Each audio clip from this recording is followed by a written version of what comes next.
Hello dear student, good morning, good noon, good evening, whatever you are connected feeling with this. I hope that you will be fit and fine. And आज के इस video lecture में मैं Ramji sir लेकर के आया हूँ इन text और एग्जाम्पलर की जो सीरीज़ थी चल रही थी हम लोगों के एनसीईआरटी एग्जाम्पलर के सॉल्यूशन चैप्टर के सेकेंड पार्ट के साथ, जिसमें आज हम लोग पढ़ेंगे या डिस्कस करेंगे सेकेंड टाइप के क्वेश्चंस को, जो कि multiple choice question type second. And in this questions 2 और मोर देन 2 ऑप्शंस में बी करेक्ट। तो I hope that you will be ready with copy and pen for solving revising the chapter solution with the different types of these questions. So आज का पहला question और NCERT exemplar का question number 27। Which of the following factors affect the solubility of the gaseous solute in fixed volume of liquid solvent.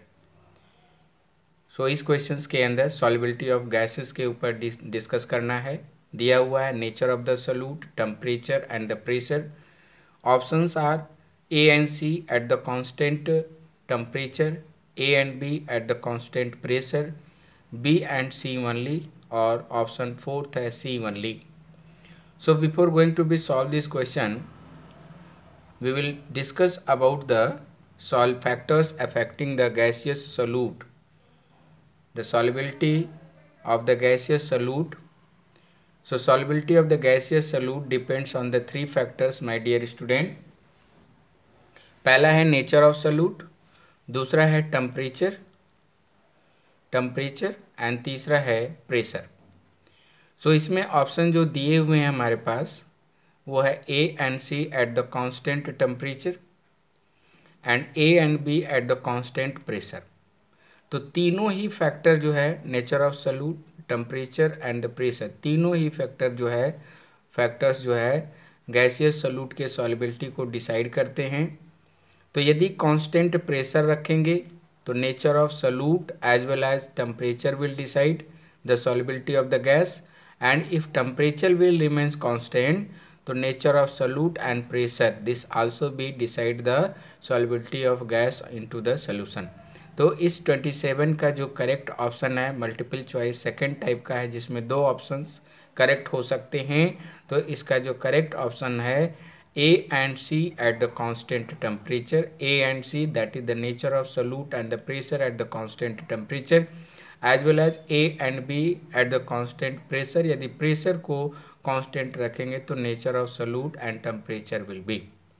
यहाँ पे थोड़ा सा एक पॉइंट और डिस्कस कर लेंगे कि जो गैसियस सोल्यूट है इसकी जो सॉल्युबिलिटी होती है टेम्परेचर के इन्वर्सली प्रोपोर्शनल होती है। यदि टेम्परेचर ज़्यादा है तो solubility of gases into the solute into the solution it will decrease, और यदि टेम्परेचर कम है तो सॉल्युबिलिटी क्या होगी, ज़्यादा होगी गैसियस जो है सोल्यूट के लिए। सिमिलरली यदि हम प्रेशर की बात करें, if will talk about in case of the pressure, तो प्रेशर को बढ़ाने से गैसियस जो सोल्यूट है उनकी जो सॉल्युबिलिटी होती है वो क्या होती है, बढ़ जाती है। सो इसी के साथ हम लोग पहुँचते हैं question number 28 of the NCERT exemplar. In this question intermolecular forces between 2 benzene molecules are nearly of same strength as those between the 2 molecule of the toluenes for a mixture of benzene and toluene which of the following are not true. इसमें लिख रहा है कि benzene molecule के बीच में जो force है, toluene molecule के बीच में जो फोर्स है, जब इन बेंजीन और टॉल्यूइन को आपस में मिक्स कर दिया जाता है तो जो फोर्स डेवलप होता है उसके बारे में क्या सही नहीं है। तो जब भी इनके बीच में फोर्स बराबर रहेगा solute as well as solvent molecule के, तो थियोरिटिकल थ्योरी में हम लोग पोर्शन में पढ़े हैं कि it will form the ideal solution, और आइडियल सोल्यूशन के लिए जो डेल्टा H मिक्सिंग है it will be 0, delta V mixing will be also be 0। तो ये दोनों चीज़ें तो सत्य है, these two are the true. Third and fourth में देखें तो these will form the minimum boiling azeotrope, नहीं। This will not form an ideal solution, नहीं ये आइडियल सोल्यूशन बनाएगा। तो इस तरीके से इस क्वेश्चन नंबर 28 का करेक्ट ऑप्शन होगा not true. So not true के लिए इसमें होगा third, these will form the minimum boiling azeotrope, नहीं ये मिनिमम बॉइलिंग एजियोट्रॉप नहीं बनाएगा। And this will not form the ideal solution, ये भी गलत है, ये आइडियल सोल्यूशन का फॉर्मेशन करेगा। सो दिस क्वेश्चन नंबर 28 का जो करेक्ट ऑप्शन होगा third and fourth. Now will move over the question number 29। The relative lowering of vapour pressure is a colligative property. क्यों? Because it depends on the concentration of non-electrolyte solute in a solution and does not depend on the nature of the solute. It relative in lowering vapor is called because it depends on the concentration of non-electrolyte solute, yes, and does not depend on the nature, yes, does not depend on the nature. This one is the first correct option. Second is it depends on the number of particles of electrolyte solute, yes, and also does not depend the nature of the solute. तो इस प्रकार के questions को जब colligative property की बात करेगा तो आपको डियर स्टूडेंट ये फाइंड करना है कि ऑप्शन में कहाँ पे not depend on the nature of solute particle दिया हुआ है और वो करेक्ट होगा, और दूसरा होगा क्या, जिसमें नंबर ऑफ पार्टिकल ऑप्शन दिया होगा वो करेक्ट ऑप्शन होगा। तो इस तरीके से colligative property relative lowering in vapour pressure is a colligative property. क्यों कॉलिगेटिव प्रॉपर्टी है? क्योंकि ये does not depend on the nature of solute molecules as well as does not, यहाँ पे भी लिखा है, और साथ साथ में it depends on the number of particle of electrolytic solution. So now they will move the next question, question number 30. Want of factor is given by the expression. तो want of factor क्या होता है? It is just number of dissociated or associated particles upon number of just particularly particle before association or the dissociation. तो इसके लिए want of factor के लिए हम लोग जो फार्मूला जो पढ़े हुए हैं थियोरिटिकल क्लासेस में कि इसके लिए है कि want of factor is represented by the I symbol and it is equal to the normal molar masses upon abnormal molar masses और normal molar masses upon abnormal molar masses और abnormal molar masses upon normal molar masses. दूसरा है observed colligative property upon colligative property और calculated. तो इसके लिए हमको एक फार्मूला याद रख लेना, i nom. I stand for the Van't Hoff factor, N stand for the normal colligative property, O stand for the observed colligative property. तो इस केस में आई इज इक्वल टू क्या हो जाएगा, normal molar mass upon observed colligative property. I nom याद रखेंगे। इस तरीके से इस क्वेश्चन नंबर 30 का जो ऑप्शन बनेगा first and third. Now next question we have 31st question, isotonic solution must have the same.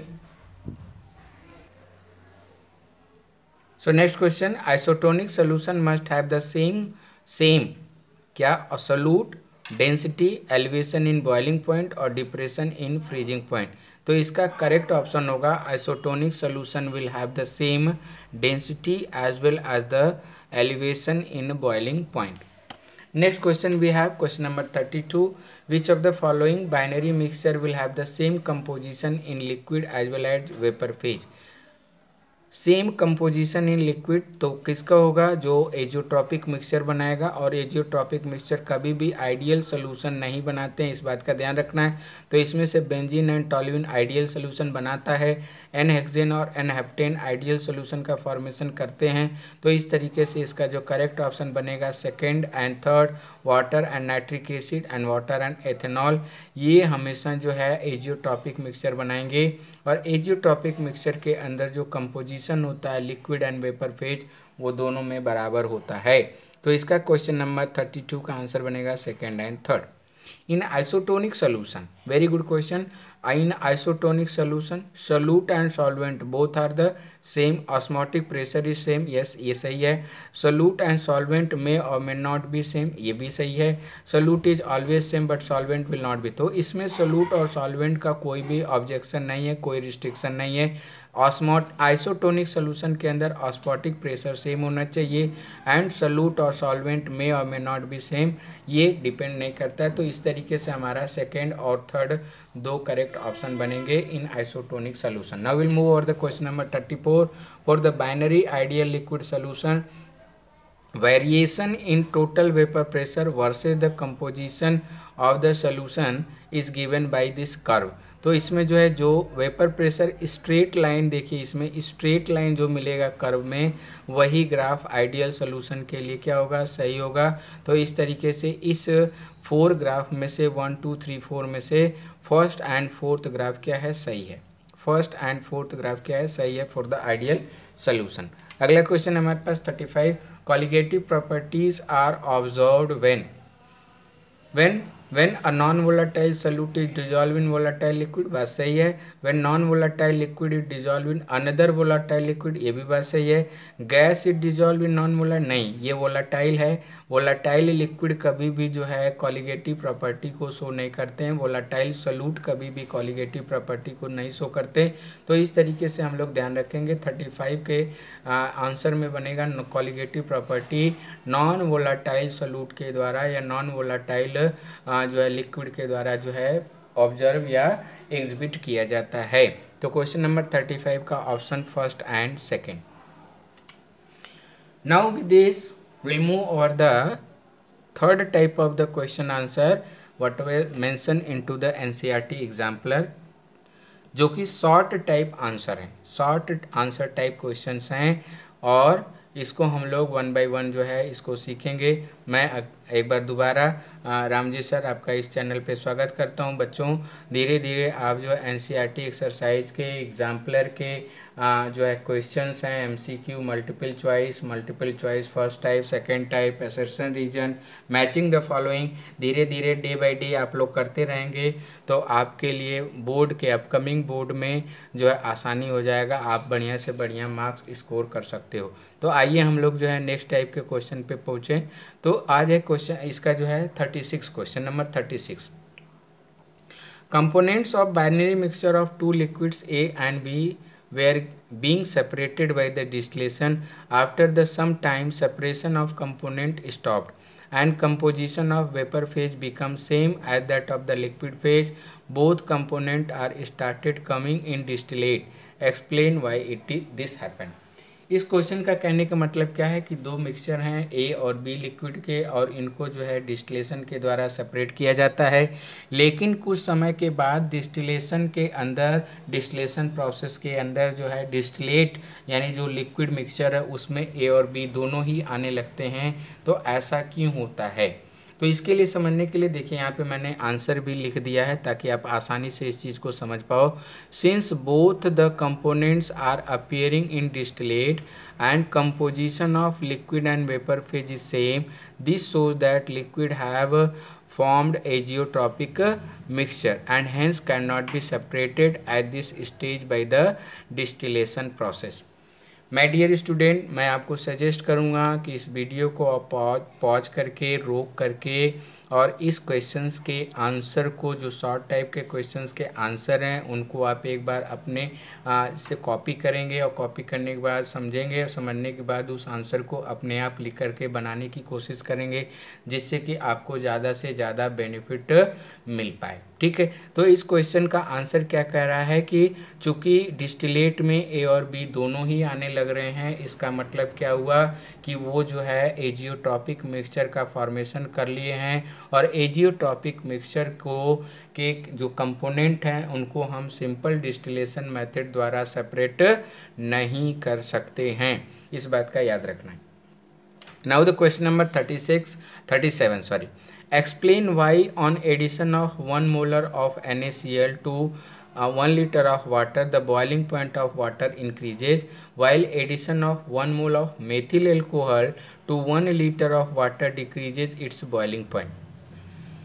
इस क्वेश्चन को समझने के लिए सबसे पहले हम लोग इस बात को समझेंगे कि बॉइलिंग पॉइंट क्या होता है। तो बॉइलिंग पॉइंट एक ऐसा टेम्परेचर है जिसके ऊपर वेपर प्रेशर, लिक्विड का जो वेपर प्रेशर है एटमॉस्फेरिक प्रेशर के बराबर हो जाता है।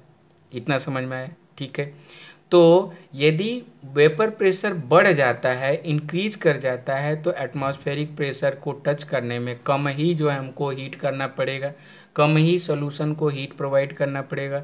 तो इस तरीके से हम कह सकते हैं कि जब सॉल्यूशन के अंदर बॉइलिंग पॉइंट घट रहा है, इसका मतलब कि वेपर प्रेशर बढ़ रहा है। यानी ऐसा सॉल्यूशन बनाने पे जिसका कि वेपर प्रेशर बढ़ जाए तो बॉइलिंग पॉइंट क्या हो जाएगा, घट जाएगा। We will have to provide the less temperature, less heat. और यदि वेपर प्रेशर घट जाए तो एटमॉस्फेरिक प्रेशर से नीचे आ जाएगा। अब उस वेपर प्रेशर को, लिक्विड के वेपर प्रेशर को, सॉल्यूशन के वेपर प्रेशर को एटमॉस्फेरिक प्रेशर तक लाने के लिए हमको ज़्यादा हीट देना पड़ेगा। बस यही कॉन्सेप्ट लगाना है हम लोगों को। क्या कि जब किसी भी सॉल्यूशन के अंदर, जैसे यहाँ पे 1 लीटर ऑफ वाटर दिया है, तो यदि 1 मोल ऑफ NaCl डालेंगे तो चूंकि ये नॉन वोलाटाइल है, NaCl क्या है, नॉन वोलाटाइल है, और ये पानी में जाने पे डिसोसिएट हो जाएगा। ये कॉलिगेटिव प्रॉपर्टी को एक्सप्लेन करता है। इस तरीके से हम क्या कहेंगे कि वेपर प्रेशर घट जाएगा सॉल्यूशन बनाने पे। और यदि इसी 1 लीटर ऑफ वाटर में यदि हम 1 मोल मेथिल एल्कोहल ऐड करें, तो मेथिल एल्कोहल का जो है मोर वोलाटाइल है, वोलाटाइल ज़्यादा है, वो वाटर से वोलाटाइल है। तो जब वोलाटाइल ज़्यादा है तो वो वेपर प्रेशर ज़्यादा क्रिएट करेगा, और जब ज़्यादा वेपर प्रेशर क्रिएट करेगा तो उस केस में वहाँ पे क्या होगा, वहाँ पे बॉइलिंग पॉइंट हमारा क्या हो जाएगा, घट जाएगा। कैसे घट जाएगा, ऑलरेडी मेथाइल एल्कोहल वोलाटाइल होकर के, वेपराइज होकर के वेपर प्रेशर ज़्यादा क्रिएट करेगा, और जिसकी वजह से जो है बॉइलिंग पॉइंट क्या हो जाएगा, घट जाएगा। तो इस वीडियो में इसमें देखिए लिखा हुआ है NaCl is non volatile solute, therefore addition of NaCl to the water lower the vapor pressure of the water. As a result boiling point of the water increases. दूसरी लाइन क्या लिखे, methyl alcohol on the other hand is more volatile than water, ज़्यादा वो प्राइज है, therefore its addition increases the total vapor pressure over the solution and decrease its boiling point of the solution. तो इस तरीके से हम कह सकते हैं कि बॉइलिंग पॉइंट घटेगा मेथिल एल्कोहल मिलाने पे। बहुत ही इंपॉर्टेंट क्वेश्चन है आपके सामने, इसको कई बार देखिएगा, रिवाइज कीजिएगा। नेक्स्ट क्वेश्चन हमारे पास है 38। Explain the solubility rule like dissolve like in terms of the intermolecular forces that exist in the solution। सो अब इसका क्या है आंसर देखें, लाइक डिजॉल्व लाइक का मतलब क्या होता है कि जैसे को तैसा। यानी यदि पोलर सॉल्वेंट है तो पोलर सॉल्वेंट के अंदर पोलर सोल्यूट डिजॉल्व होगा, और नॉन पोलर सॉल्वेंट है तो उसके अंदर नॉन पोलर सोल्यूट का डिजोल्यूशन होगा। तो डिजोल्यूशन क्यों हो रहा है, क्योंकि इंटरमॉलिक्यूलर फोर्स सिमिलर काइंड के मॉलिक्यूल के बीच में ही बनता है। Polar molecule will dissolve in polar because polar solute can form the interaction with a polar solvent, non-polar will form the interaction with a non-polar। तो इस तरीके से हम लोग लाइक डिजॉल्व लाइक के रूल को एक्सप्लेन कर सकते हैं। अगला हमारे पास क्वेश्चन है, concentration terms such as the mass percentage, ppm, mole fraction, molality are independent of temperature. However, molarity is the function of the temperature. Explain। तो देखिए डियर स्टूडेंट, मास परसेंटेज, मास इसमें इंक्लूडेड है, ppm मास included है, mole fraction मास included है, molality मास included है। ये सारे के सारे ऐसे हैं जो कि मास के फार्मूले से कंट्रोल होते हैं, और मास जो है टेम्परेचर के ऊपर डिपेंड नहीं करता है। जबकि यदि हम मोलरिटी की बात करें, in case of the molarity, तो इस मोलरिटी एक्सप्रेशन में क्या आता है, वॉल्यूम आता है। वॉल्यूम क्या है, टेम्परेचर डिपेंडेंट है। तो इस तरीके से हम कह सकते हैं क्या कि मोलरिटी टेम्परेचर के ऊपर डिपेंड करती है। टेम्परेचर बढ़ाएंगे तो वॉल्यूम बढ़ जाएगा, मोलरिटी कम हो जाएगी। टेम्परेचर घटाएंगे तो कॉन्ट्रैक्शन की वजह से वॉल्यूम कम हो जाएगा, मोलरिटी क्या हो जाएगी, बढ़ जाएगी। तो इस तरीके से this question is very important, इसको आप ध्यान रखेंगे। अगला हमारे पास क्वेश्चन है, क्वेश्चन नंबर 40 NCERT एग्जाम्पलर से, what is the significance of Henry laws constant. Henry law constant का क्या सिग्निफिकेंस है, के एच का क्या सिग्निफिकेंस है, कई बार बोर्ड में सवाल आ चुका है, कई बार कॉम्पिटिटिव में सवाल आया है। तो यदि हमने पढ़ा है कि यदि हेनरी कांस्टेंट की वैल्यू ज़्यादा है तो किसी भी गैस की सॉल्युबिलिटी उसमें क्या होगी, लिक्विड में कम होगी। Higher the value of Henry law constant K H, lower is the solubility of gas in the liquid. तो हेनरी लॉ कांस्टेंट को डिटरमाइंड करके हम डिफरेंट गैसों की सॉल्युबिलिटी की एक सीक्वेंस को, एक ऑर्डर को प्रिडिक्ट कर सकते हैं। ठीक है, so this is the significance of the Henry law constant into the solution या solubility. Now question number 41, why are aquatic species are more comfortable in cold water in comparison to warm water? ये भी सवाल आपके board में कई बार आए हैं, बहुत ही इंपॉर्टेंट सवाल है कि जो एक्वाटिक स्पीसीज़ हैं, जो जैसे कि फिशेज़ हैं, मछलियां हैं, जो कोल्ड वाटर में ज़्यादा कंफर्ट फील करती हैं as compare to the warm water. क्यों?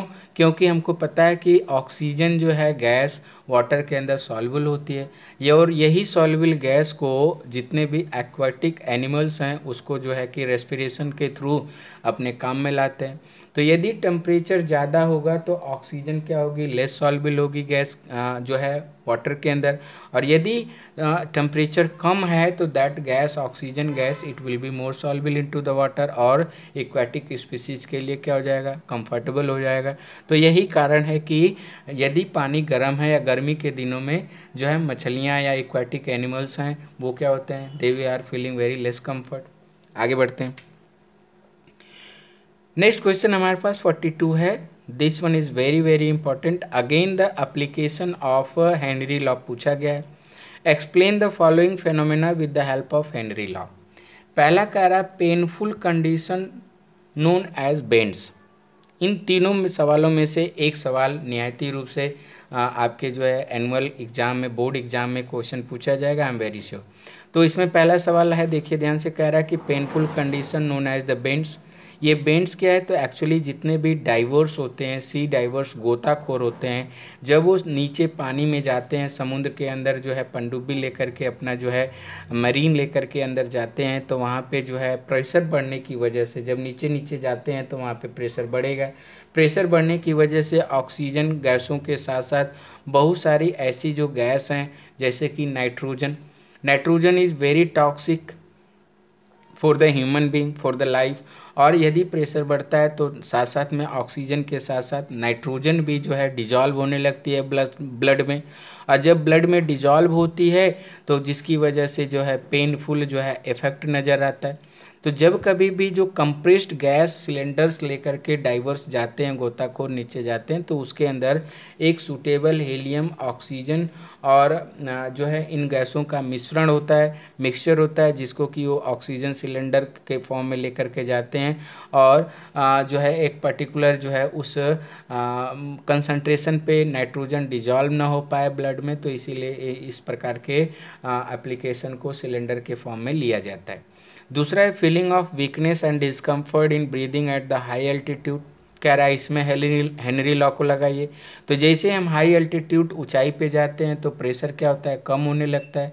जब कम होगा तो oxygen will dissolve less in amount into the blood, जिसकी वजह से ऑक्सीजन ब्लड के अंदर कम होने लगती है।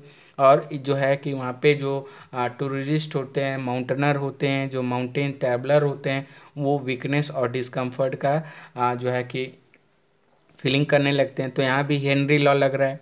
Then why, another question, why soda water bottle kept at the room temperature fizzes on opening. Fizzes का मतलब होता है कम आउट होना। तो सोडा वाटर या जितने भी ब्रिविजेस प्रोडक्ट हैं जहाँ पर कि कार्बन डाइऑक्साइड डिजॉल्व होती है, उन कार्बन डाइऑक्साइड को डिजॉल्व करने के लिए उसको ऊपर हाई प्रेशर लगाया जाता है। जैसे ही हम उसको खोलते हैं, ओपन करते हैं, बोतल को जब खोला जाता है तो वहाँ से जो प्रेशर, उस पर्टिकुलर सोल्यूशन के ऊपर प्रेशर कम हो जाता है, और जब प्रेशर कम होता है तो जो उसके अंदर डिजॉल्व कार्बन डाइऑक्साइड गैस होती है वो बाहर आने लगती है, और इसी को हम लोग क्या कहते हैं, फीजिंग कहते हैं। So that's why soda water bottle kept at the room temperature fizzes out on the opening. जब उनको खोला जाता है तो ओवरऑल प्रेशर उस सोल्यूशन के ऊपर कम होता है, और कम होने की वजह से कार्बन डाइऑक्साइड गैस क्या होती है, बाहर आती है। Now the next question 43, why is the vapour pressure of an aqueous solution of glucose lower than that of water. तो ग्लूकोज क्या एक नॉन वोलाटाइल सल्यूट है, और जब ग्लूकोज को नॉन वोलाटाइल सल्यूट को वाटर के अंदर डिजॉल्व किया जाता है तो रेट ऑफ इवापोरेशन क्या होता है, डिक्रीज हो जाता है। क्यों डिक्रीज हो जाता है, क्योंकि प्योर वाटर के अंदर जो सरफेस पे सिर्फ वाटर मॉलिक्यूल होते हैं, लेकिन जैसे ही उस वाटर मॉलिक्यूल के अंदर हम ग्लूकोज को डिजॉल्व करते हैं, वाटर के अंदर ग्लूकोज डिजॉल्व करते हैं, तो जो सरफेस के वाटर मॉलिक्यूल हैं इनके बीच में जो है कि फोर्स ऑफ इंटरेक्शन बढ़ जाता है, और जिस रेट से वाटर मॉलिक्यूल वोलाटाइल हो रहे थे, वेपोराइज हो रहे थे पहले in pure state, after the dissolution of glucose they will not be come into the free space in a that much tendency, उस रेट से जो है नहीं आ पाते हैं, जिसकी वजह से वेपर प्रेशर क्या हो जाता है, कम हो जाता है। तो ये हमेशा एक रूल होता है क्या, कि जब कभी भी किसी नॉन वोलाटाइल सॉल्यूट को वाटर के अंदर या किसी सॉल्वेंट के अंदर डिजॉल्व किया जाता है तो उसका वेपर प्रेशर क्या हो जाता है, कम हो जाता है। तो vapour pressure of the solution is always less than the vapour pressure of the pure liquid, इस बात को समझ लेना। Now next question we have, how does sprinkle of salt help in clearing the snow covered roads in hilly areas, explain the phenomena involved in this process।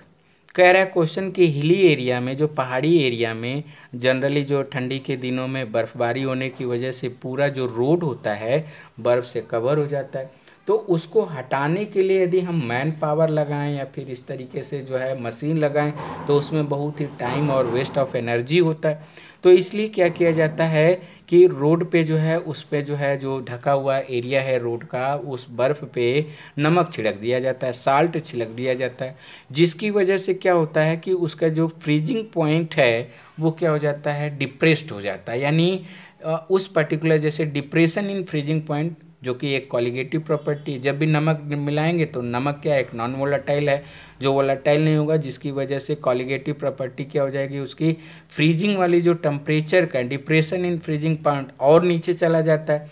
जैसे मान लीजिए कि 0 degree Celsius पे आइस फ्रीज हो रही थी, लेकिन यदि आप उस पर नमक डाल देंगे तो उसका फ्रीजिंग पॉइंट क्या हो जाएगा, और नीचे चला जाएगा। यानी इसका मतलब कि 0 डिग्री से और नीचे टेम्परेचर माइनस में चाहिए, -4 डिग्री सेल्सियस या -6 डिग्री सेल्सियस टेम्परेचर चाहिए उस बर्फ़ को पिघलने के जमने के लिए या सॉलिड स्टेट में रहने के लिए। तो इस तरीके से नमक डालने से क्या होता है, डिप्रेशन इन फ्रीजिंग पॉइंट हो जाता है और आसानी से जो है वो मेल्ट कर जाती है, जो स्नो है, जो वो है बर्फ़ है, आइस है, वो मेल्ट कर जाती है स्नो, और इस तरीके से रोड क्या हो जाता है, क्लियर हो जाता है। तो this one is again a very important question. Next question is 45, what is the semi permeable membrane. तो सेमी परमिएबल मेम्ब्रेन क्या होती है, एक ऐसी मेम्ब्रेन होती है, नेचुरल होती है, सिंथेटिक भी हो सकती है, which contain the network of सब माइक्रोस्कोपिक होल्स और the pores through which small solvent molecules like the water can pass, but the passage of the bigger molecule of solute is hindered। hindered का मतलब होता है रोक देना, यानी bigger molecule cannot be passed through the membrane and such kind of the membrane is called as the semi permeable membrane। तो जितनी भी बायोलॉजिकल मेम्ब्रेन है वो सेमी परमिएबल है। सिंथेटिक मेम्ब्रेन जो नाइट्रोसेलुलोज से बनाए जाते हैं, याद रखेंगे नाइट्रोसेलुलोज की मेम्ब्रेन बनाई जाती है जो कि एक सिंथेटिक सेमी परमिएबल मेम्ब्रेन है। Give an example of material used for making the semi-permeable membrane for carrying out the reverse osmosis। तो इसमें देखिए लिखा है नाइट्रोसेलुलोज या फिर सेलुलोज एसीटेट की जो है, नाइट्रोसेलुलोज भी है और सेलुलोज एसीटेट भी है, दोनों में से कोई आप एक जो है लिख सकते हैं। तो सेलुलोज एसीटेट एक ऐसा सब्सटेंस है जिसके द्वारा सेमी परमिएबल मेम्ब्रेन बनाई जाती है। सो माय डियर स्टूडेंट, इस 46 क्वेश्चंस के साथ हम लोग आज यहीं पे रोकते हैं अपने कारवां को, और ये कारवां हम लोगों का जारी रहेगा। कब तक जारी रहेगा, जब तक कि बोर्ड एग्ज़ाम का फाइनल केमिस्ट्री का पेपर ना हो जाए, जो कि सीबीएसई बोर्ड ने रिलीज़ किया है क्या, 28 फरवरी को केमिस्ट्री का पेपर है। और तब तक हम लोगों का ये मिशन, ये विजन, ये जो है कारवां चलता रहेगा। आप इसी तरीके से पढ़ते रहिए, एंजॉय करते रहिए, बोर्ड की प्रिपरेशन करते रहिए। Concept coaching classes and Ram ji sir Yadav की तरफ से a very very happy new year to you and bye bye.